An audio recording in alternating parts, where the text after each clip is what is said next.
Hey guys, so here I have written down the requirements for part 61 and part 41. I will be explaining, what's needed in depth and, which route might be best, because in my previous video I said part 141 is for school, like if you want to be airline pilot, and part 61 is for if you want to do it on the side. But there are benefits to both, and some, you could find cheaper ways for part 61, even though most people say part 141 is cheaper because you are required less hours. Starting off with part 61, for your private pilot's license, you need 40 hours, 20 dual, 10 solo. Those are the requirements. The other 10 hours, you could do it solo, you could do it dual, it's whatever you want. There are other requirements, such as 3 hours of cross country, 3 hours of night flying, 3 hours of instrument, but you don't need to worry about that because your instructor will, make sure you have those hours. It'll be part of their, syllabus to make sure you get those hours. For IFR, this is where it gets complicated. For part 61, you need requirements. You need 50 cross-country hours as pilot in command. You need those before you can get your IFR. You can start your training before you have this, but when you do your IFR check ride, you need these right here: 50 cross-country, 50 pilot in command. IFR consists of 15 dual hours, and you also need a total of 40 instrument hours. So instrument hours are, flying in instrument conditions. You could do simulated, which is putting on foggles, which block off your view of, your surroundings, and you can only use the instruments. You'll do part of that in your PPL, your private pilot's license. You only need 3 hours to do that. So you already have 3, and then 15 of your dual will be, part of that 40 instrument. Now for the CPL, the commercial license, it gets even more complicated. You need 100 pilot in command hours, 100 at a plane just to begin with. 50 of those need to be cross country. So for part 61, you do 20 dual hours, 20 dual flight training hours. 10 of those need to be in a complex airplane. Complex airplane is an airplane with a retractable landing gear with a variable pitch propeller. And then it says 10 of those need to be instrument. So before you can do your check ride and for your commercial, you need at least 250 hours, at least. And again, there's more requirements that, are part of it. You need to do a 300 nautical mile cross country, but you don't need to worry about that because your instructor will, make sure you do that stuff.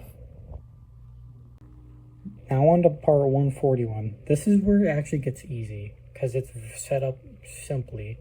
Part 141, your private pilot's license, you need 35 hours. 20 dual, 5 solo. The rest, it's up to you. You could do dual, solo, it doesn't matter. You just need 35 at least. Again, there's requirements. You need the 3 hours of instrument, 3 hours a night. Your instructor will make sure you do that stuff. So you don't have to worry about it. They'll make sure you have it. You do 100 nautical mile cross country solo, that's part of the requirements. So this is where it gets easy. For IFR, you just need 35 dual hours with an instructor, which also consists of 250 nautical mile IFR flight. Don't have to worry about that because your instructor will make sure you have it. So at this point, you'll have 35 here, 35 here. You'll have 70 hours.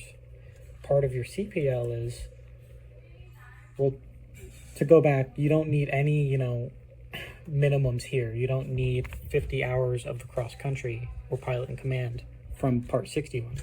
You can start straight on your IFR after you get PPL from 141.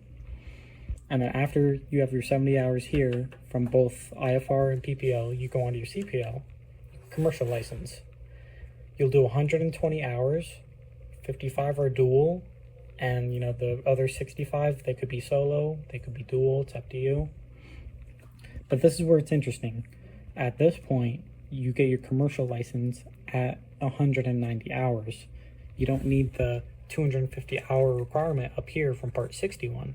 You can just go straight to your CPL at 190 hours.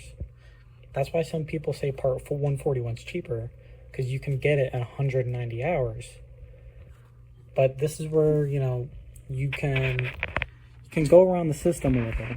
So for your Part 61, you need the extra 60 hours for your commercial license. But you can rent, cheaper planes than what your school might require for 141. You're required 120 hours from your school. That might make you rent a plane that's $170 an hour. But if you do Part 61, you could go rent a plane for $120 an hour, and then you could share that time with a friend that you have, or share it with, just another pilot that needs their hours. So you could split those, extra hours that you need to get to 250. You could split that time with someone and save a bunch of money. To go back to the sharing hours, so for your IFR, you need 50 hours of cross-country or pilot in command. You can get these hours, like let's say you're a friend and you rent a plane for 50 hours. You guys can share those hours together. It's not exactly, you both get 50 hours. It's a little more complicated than that, and I can go into it, but you can rent the plane for 50 hours and share those 50 hours, so it's half the price. So instead of, you may need 190 hours down here and only 250 up here, so it is more expensive if you don't have someone to, share it with. But if you can, split those 250 hours with a friend, that's going to be almost half the cost of the training down here. So Part 61, you can save more money. If you share your hours with someone, you can save a lot more money.